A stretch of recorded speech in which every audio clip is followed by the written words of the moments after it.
Ok, nesse momento agora da nossa ministração, nós queremos compartilhar com você uma palavra, uma porção da palavra de Deus agora. Nesses dias em que nós vivemos, há uma palavra que parece que não faz mais parte do nosso vocabulário, ou pior ainda, não faz parte da nossa vida, que é a alegria. E parece meio controverso falar em alegria agora, em tempos de pandemia, em meio à sociedade que nós vivemos, em meio ao tempo em que nós vivemos.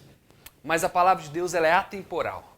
A palavra de Deus ela atinge o nosso coração onde nós menos esperamos e onde nós mais precisamos, porque Deus conhece o meu e o seu coração. Na semana passada, o pastor André ministrou aqui para nós o Salmo 121. O Salmo 121 faz parte de um grupo de 15 salmos que nós chamamos de salmos de romagem, ou os cantos de peregrinação, ou cantos de degrau. E eu vou explicar para você rapidinho o que significa isso. O povo judeu, dentro da sua cultura, tem 3 datas em que eles celebram e faz parte da cultura deles. Faz parte da cultura de uma maneira que a gente não entende. Para que a gente possa ter uma mera ideia do que significa, eu peço que você imagine o seu Natal no final do ano, em que você reúne a família em volta da mesa, ou no Dia das Mães, em que nós fazemos questão de almoçar com a nossa mãe, dizer o quanto nós amamos, nós às vezes damos presentes para elas. Mais ou menos isso, só que de uma maneira muito mais intensa. O calendário judeu faz parte da cultura judaica tanto quanto o idioma, tanto quanto o lugar em que eles vivem, a terra que Deus prometeu a eles, tanto quanto a religião deles. Então, enquanto eles peregrinavam, nessas 3 ocasiões em que eles tinham que ir até Jerusalém, dentro desses calendários, eles iam cantando e recitando esses salmos, esses cantos de peregrinação, como uma forma de lembrar o cuidado de Deus pelo povo dele. Esses salmos de peregrinação ou de romagem começam no Salmo 120, que faz a lembrança do tempo em que o povo de Israel estava exilado, em que havia os olhos e as más línguas duvidando do Deus que cuidava do seu povo. E no Salmo 121, que o pastor André ministrou para nós semana passada, fala sobre os perigos dessa viagem enquanto eles caminham até Jerusalém. O perigo de ladrões, de assassinos e tantos outros. Agora, no Salmo em que nós vamos ouvir nessa ministração, fala sobre a chegada. O povo, depois de caminhar em meio a olhos e línguas que duvidam do poder de Deus, depois de caminhar em meio a perigos da estrada, agora eles começam a avistar Jerusalém. Agora eles começam a avistar o destino deles. E essa porção da palavra que eu quero compartilhar com vocês agora. E eu queria que você abrisse a sua Bíblia no Salmo 122, nós vamos ler todo o Salmo. É um salmo curto, o Salmo de número 122, cântico de peregrinação, salmo composto pelo rei Davi, o salmo de número 122. Acompanhe comigo, a partir do versículo 1. Alegrei-me quando me disseram, vamos à casa do Senhor. Pararam os nossos pés junto às portas, ó Jerusalém. Jerusalém, você que está construída como uma cidade bem sólida, para onde sobem as tribos do Senhor, como convém a Israel, para renderem graças ao nome do Senhor.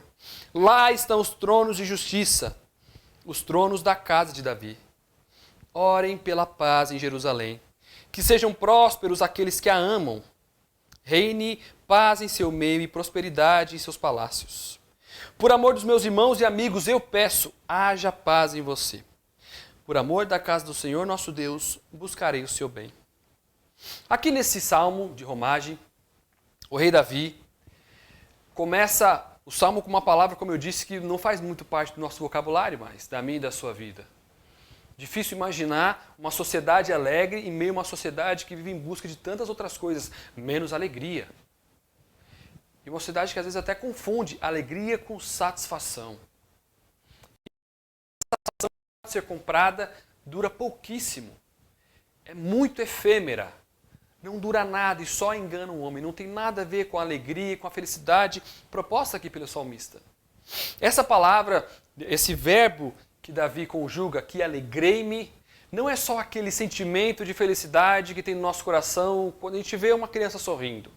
Essa alegria que ele descreve aqui é uma alegria que faz a gente exultar, que faz a gente até reproduzir a alegria em alguns sons ou movimentos.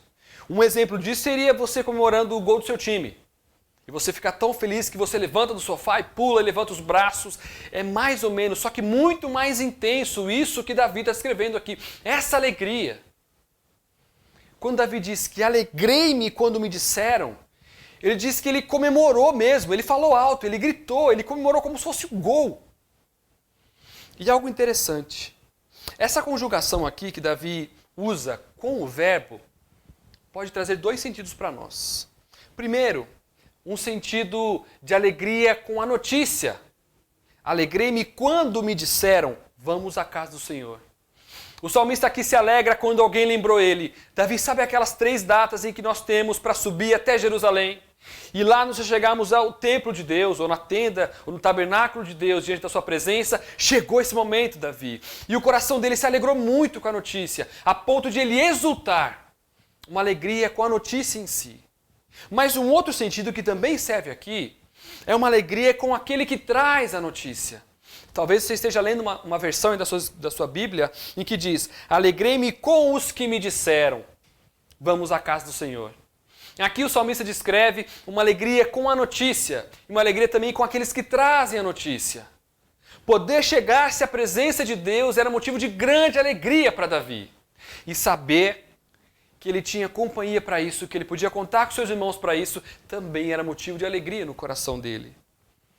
E o que é que faz brotar essa alegria exultante no coração do rei Davi? Vamos à casa do Senhor. Naquele tempo, o tabernáculo, já que o templo ainda não estava pronto, que foi construído pelo filho de Davi, Salomão, simbolizava a presença de Deus. O próprio Deus, o Criador dos céus e da terra, habitando entre os homens. É para lá que eles estavam indo. É lá que eles almejavam. Era esse o motivo de alegria desses peregrinos que vinham de longe. Essas viagens que eles faziam das suas casas, as tribos de Israel estavam dispersas pelo país, que vinham até Jerusalém para adorar a Deus, viagens que durariam dias, talvez semanas, para chegar até a casa de Deus e trazer o seu louvor. E o versículo 2, o salmista descreve uma alegria, uma boa ansiedade no coração daquele que está prestes a entrar na presença de Deus. Pararam os nossos pés junto às suas portas, ó Jerusalém. Talvez a sua versão esteja, os nossos pés já se encontram nas suas portas, ou as portas da cidade de Jerusalém. Aqui o salmista descreve aquele que estava olhando para aquela cidade longe, aquele lugar no alto do monte. A cidade de Jerusalém fica um pouco mais de 700 metros acima do nível do mar, num relevo que é bastante baixo lá na Palestina. Então ele olhava de longe e agora eles estão diante da cidade, um lugar em que Deus conduziu para que eles chegassem até lá. Aqueles pés que ouviram línguas difamando eles em outras terras, aqueles pés que puderam perceber olhos olhando com desconfiança para eles e para o Deus que eles serviam. Aqueles pés que passaram por lugares perigosos no Salmo 121. Aqueles pés que olhavam para o monte e esperavam de onde viria o socorro deles. Agora eles estão junto às portas da cidade. Agora eles chegaram no lugar do destino deles. Que lugar é esse? O versículo 3 diz para a gente. Jerusalém, você que está construída como uma cidade bem sólida. Talvez a sua versão diga cidade bem compacta. Esse verbo aqui, aliás, esse substantivo aqui, bem sólida ou compacta, é a mesma palavra que é usada para descrever a construção do tabernáculo. No trecho que está em Êxodo 17, o Senhor diz a Moisés que ele deveria juntar 50 peças de prata para juntar os pedaços de tela que iam cobrir o tabernáculo, para que ficassem um só. E essa ideia que o salmista traz para a gente aqui, essa ideia de cidade compacta, sólida, não é só um lugar seguro onde você coloca os seus pés, mas um lugar compacto porque une pessoas diferentes, sobre o mesmo objetivo, mas pessoas diferentes que unidas formam um todo que é o povo de Deus. E ele reafirma essa ideia no versículo 4, para onde sobrem as tribos do Senhor. A única ocorrência dessa expressão nas Escrituras está aqui agora. As tribos do Senhor, no Salmo 122, no versículo 4. A ideia de tribos, em que o salmista usa aqui, é para mostrar isso que eu acabei de dizer. São pessoas diferentes que chegam à cidade de Jerusalém com o mesmo objetivo. Benjamitas, judaítas e tantas outras tribos, dentre as 12 de Israel, que chegam juntos com o mesmo objetivo, apesar de terem as suas diferenças. Essa chegada que trouxe alegria, agora o salmista, no final do versículo 4, também passa como faz parte de um dever do povo. Ele diz, para onde sobem as tribos do Senhor, como convém a Israel. Essa alegria de chegar-se à presença de Deus, o lugar onde Deus habita, também agora faz parte de um dever do povo, para renderem graças ao nome do Senhor. Nessas viagens em que o povo fazia, eles chegavam até Jerusalém para adorar a Deus, o Deus Todo-Poderoso, o Criador dos céus e da terra. É onde eles levavam também os seus sacrifícios e os seus dízimos e as suas ofertas. A 10ª parte daquilo que eles produziam, seja na horta, seja no campo, seja de seu rebanho, seja dos seus ganhos, do seu lucro. A 10ª parte é que eles traziam aqui. E eles rendiam graças a Deus, com a sua presença, com a sua viagem, com as suas ofertas, com os seus sacrifícios. E o salmista continua. Lá estão os tronos de justiça, os tronos da casa de Davi. A ideia aqui, que o salmista traz para a gente,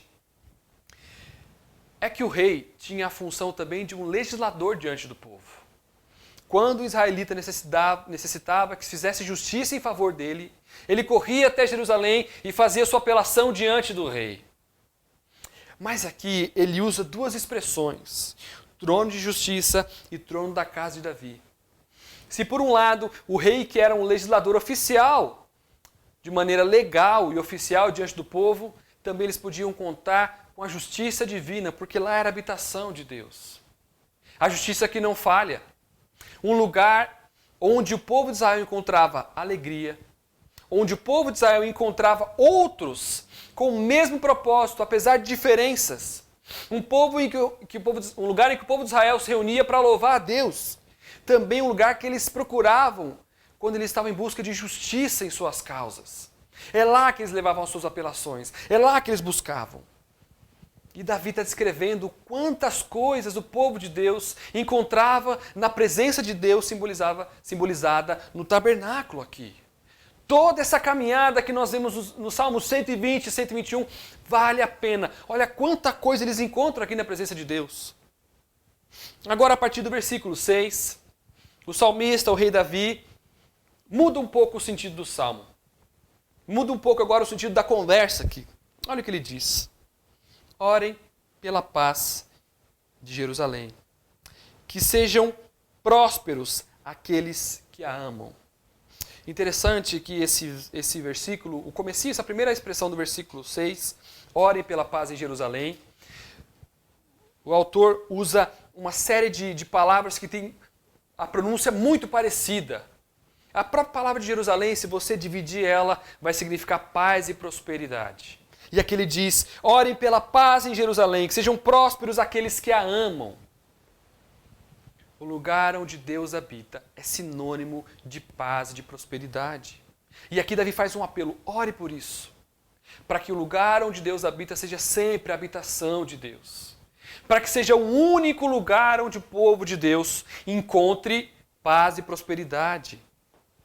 E para que aqueles que amam a Deus sejam sempre prósperos, não no sentido financeiro apenas, mas que eles sejam prósperos nos seus propósitos, em continuar buscando a paz e a prosperidade no único lugar, o lugar onde Deus habita, diante da presença de Deus.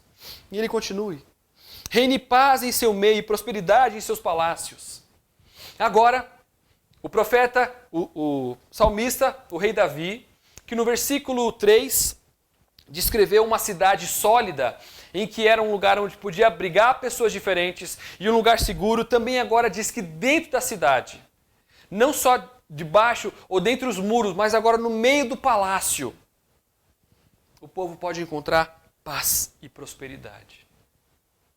Não por causa do povo, não por causa do palácio, mas por causa de quem era o rei daquele reino. Reine paz em seu meio e prosperidade em seus palácios. Se a cidade é um lugar seguro, onde abriga pessoas diferentes, a presença de Deus, o lugar onde Deus habita, também é um lugar para encontrar paz e prosperidade, porque Deus reina naquele lugar. E agora Davi começa a fazer um apelo um pouco mais direto, versículo 8. Por amor dos meus irmãos e amigos eu peço, haja paz em você. Ele completa no versículo 9. Por amor da casa do Senhor nosso Deus, buscarei o seu bem. Davi agora joga a bola para nós. Ele estava descrevendo o Deus, o rei desse reino. Aquele Deus que habitava naquela cidade, ele simbolizava a presença do próprio Deus. E agora ele joga responsabilidade para o povo de Deus. Por amor dos meus irmãos eu peço, haja paz em vocês. E por amor da casa do Senhor nosso Deus, eu, o salmista Davi, buscarei o seu bem. Eu farei a minha parte. Davi não nega que exista uma responsabilidade do povo para que isso continue a ocorrer. Para você que conhece um pouco mais das Escrituras, você vai ver que não pouco tempo depois disso aqui, o povo se perde em seus caminhos. Então essa cidade deixa de ser a cidade da habitação do Deus. Porque Deus parou de habitar? Não, porque o povo deixou de procurar. Porque eles deixaram de fazer a parte deles. E agora que nós já vimos o que esse texto significava para o escritor, para os leitores originais, eu quero propor algumas aplicações para mim e para a sua vida. A palavra de Deus diz em 2 Timóteo 3,16 que toda a Escritura é inspirada por Deus e ela é útil para a correção, para a instrução na justiça, para a disciplina. Isso aqui é a palavra de Deus e também serve para nós. E eu queria que você prestasse atenção agora nessas aplicações para a nossa vida. Alegrei-me quando me disseram, vamos à casa do Senhor. Obviamente que nós não somos mais peregrinos andando pelo deserto em direção a Jerusalém. Nós somos sim peregrinos, mas caminhando aqui em Mogi Guaçu, em Mojimirim, onde quer que você esteja andando aí agora. E a presença de Deus é onde quer que nós possamos ministrar um tempo a Ele, separar um tempo a nossa vida para Ele. Mas a minha pergunta para você é, há quanto tempo isso não traz alegria? Quanto tempo seu coração não anseia por esse momento aqui? Quanto tempo o seu coração não anseia por se alegrar na presença de Deus? E principalmente por se alegrar na presença de Deus com outras pessoas. Se alegrar quando te disserem e se alegrar com os que te disserem, vamos à casa do Senhor. A minha pergunta para você nessa manhã, nessa tarde, nessa noite ou nessa madrugada, há quanto tempo que a presença de Deus não é o principal impulsionador de alegria no seu coração? E no versículo 2, como eu disse, o salmista descreve uma boa ansiedade no coração do homem, daquele que se achega diante da presença de Deus, num caminho difícil, num coração que passou por maus bocados e agora anseia encontrar descanso na presença de Deus. Pelo que o seu coração tem ansiado? É por dinheiro? É por uma posição melhor no seu trabalho? É por uma prosperidade só financeira? É por um casamento? É por algum assunto corriqueiro e efêmero dessa vida? Quanto tempo o nosso coração não anseia por aquilo que é eterno? Quanto tempo que o nosso coração não anseia botar os nossos pés na cidade celestial? Quanto tempo que a gente não separa alguns minutos da nossa vida para pensar no céu? Para pensar na nossa eternidade e colocar o nosso coração e as nossas ansiedades no lugar correto? Quanto tempo o nosso coração não anseia pela volta do Senhor Jesus? Nesses últimos dias, com uma pandemia mundial, nuvens de gafanhoto, nuvens de poeira, ciclone no Brasil, terremotos no México, muitas pessoas me procuraram para perguntar se isso era sinal de final dos tempos. E eu acho impressionante como nós, crentes, que deveríamos ser expertos nas Escrituras, só pensamos em final de tempos com esses sinais. Só pelo medo e não pela ansiedade de colocar os nossos pés na cidade santa, na gloriosa cidade. Por que o nosso coração sente medo do fim? Porque o nosso coração só se alerta para a cidade santa quando algumas coisas parecem apontar para isso. Por que o nosso coração não se anseia sozinho, se impulsiona sozinho por Deus? Não com medo do que vai acontecer na terra, mas por uma alegria de estar na presença de Deus para sempre. E aqui o salmista continua.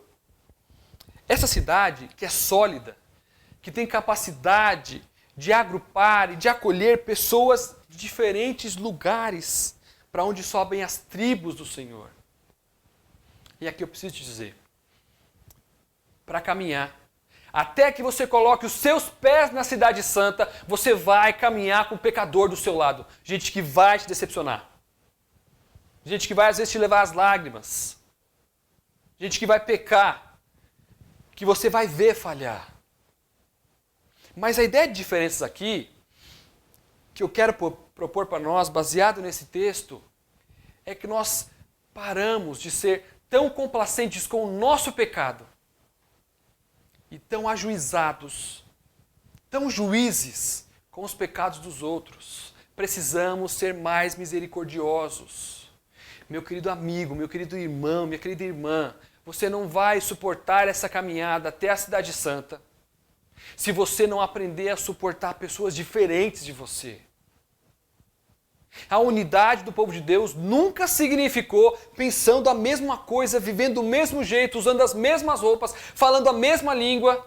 Se você ler Apocalipse 21, a partir do versículo 10, a imagem que João descreve ali para nós, povos de toda língua, tribo e nação. Sabe o que diferenciava? Que ele podia ver e dizer que eram povos diferentes? A maneira como eles se vestiam, a maneira como eles falavam, a maneira como eles louvavam. Mas enquanto caminhamos aqui, o que vai nos distinguir é a nossa cultura, pecados que cometemos. Talvez você olhando para a minha vida saiba que eu luto com ira.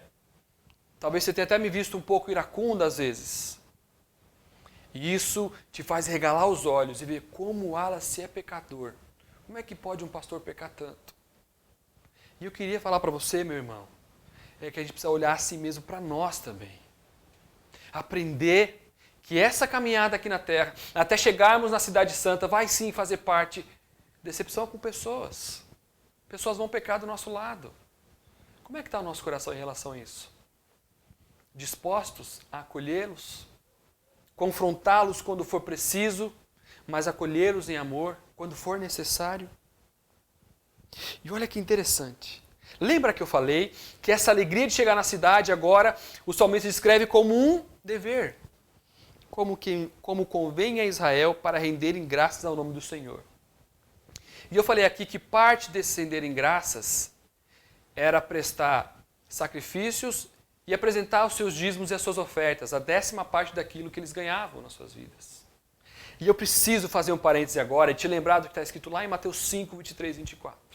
O Senhor Jesus diz o seguinte: quando você estiver prestes a apresentar a sua oferta diante do altar e você se lembrar que o teu irmão tem alguma coisa contra você, deixa a tua oferta lá, vai se reconciliar com o seu irmão, depois você volta e apresenta a tua oferta.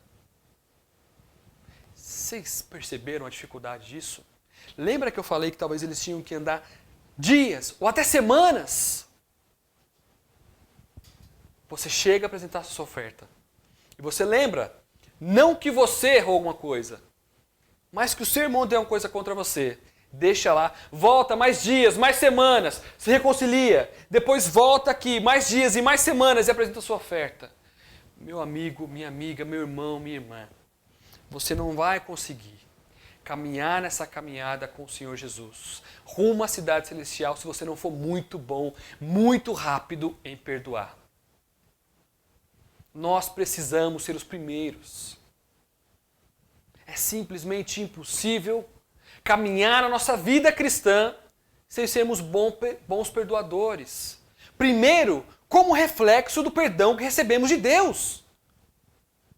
Ó, que grande quantidade de iniquidade que o Senhor nos livrou. E segundo, porque nós somos igualmente pecadores. Não há diferença entre nós. Não há um mais santo ou menos santo, só aquele que é santo. E Ele é o nosso padrão de perdão. Render graças ao Senhor também significa ter um coração bondoso com o nosso irmão. Um coração perdoador, pronto a perdoar. E eu sei o quanto isso é difícil. O nosso orgulho, o nosso amor por nós mesmos, às vezes faz com que nós nos prendamos aqui nessa terra, levando em consideração só aquilo que nós queremos. Mas sabe onde você encontra essa fonte de perdão? Para que a justiça de Deus seja satisfeita? O versículo 5 diz para a gente: na presença de Deus, lá estão os tronos de justiça. Apresente ao Senhor as suas causas. Ao Senhor. Chore diante dEle. Abra, rasgue o seu coração diante dEle. E peça que o Senhor o ajude a fazer justiça. A justiça de Deus, não a nossa.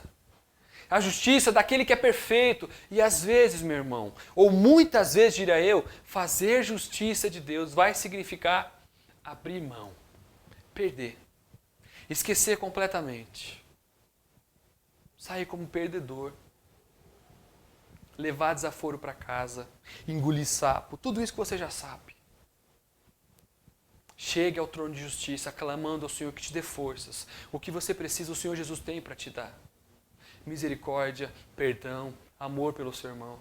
E ofereça perdão, sem esperar nada em troca. Continuando o texto.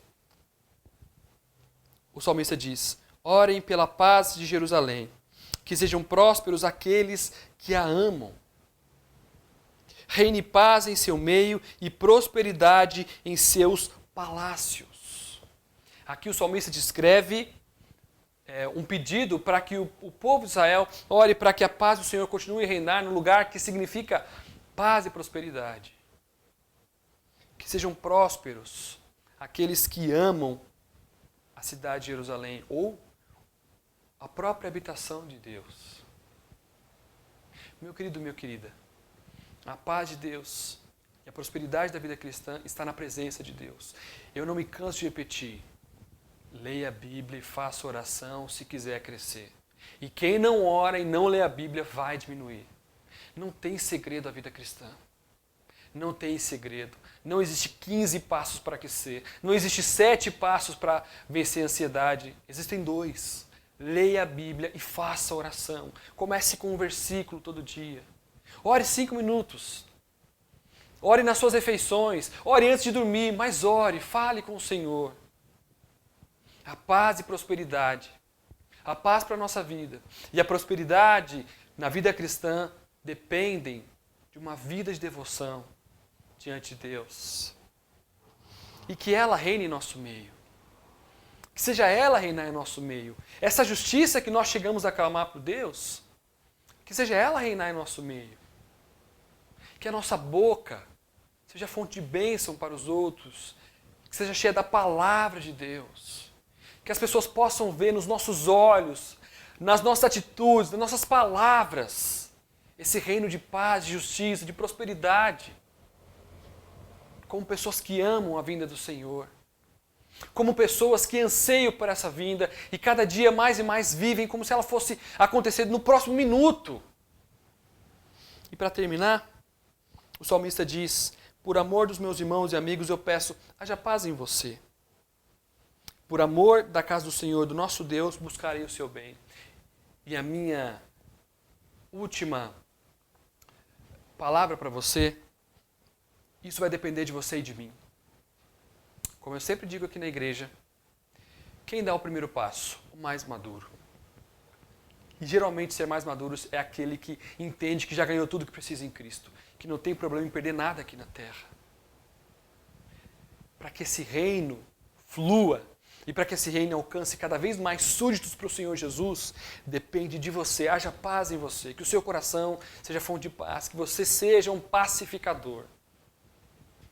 Que nós possamos fazer a nossa parte, colocar o nosso coração nisso, dar o primeiro passo, ser aquele que está sempre disposto a perder pelo nosso irmão, ser aquele que está sempre disposto a caminhar mais uma milha. Que haja paz no seu coração, que eu faça a minha parte, que você faça a sua, pensando na cidade celestial, pensando na glória do Senhor Jesus. E eu queria agora que você abaixasse sua cabeça aí onde você está, e eu quero falar com você mais uma vez.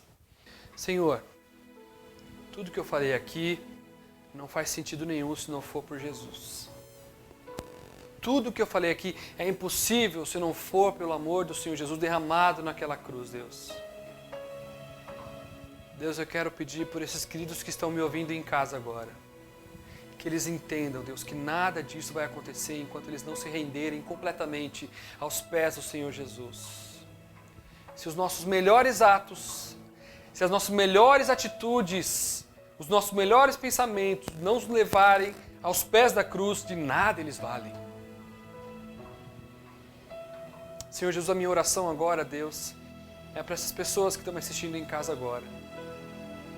Que eles se achegam ao trono da graça, Deus. Que eles possam entrar confiadamente no Santo dos Santos, através do Cristo, Deus, que rasgou o véu.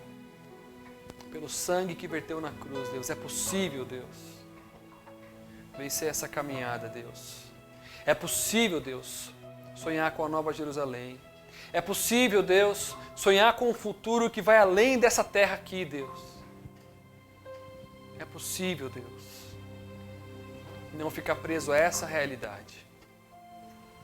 A minha oração, Deus, é que eles encontrem essa paz, essa prosperidade que só o Senhor pode dar. Que eles só encontrem no Senhor. Em nome de Jesus.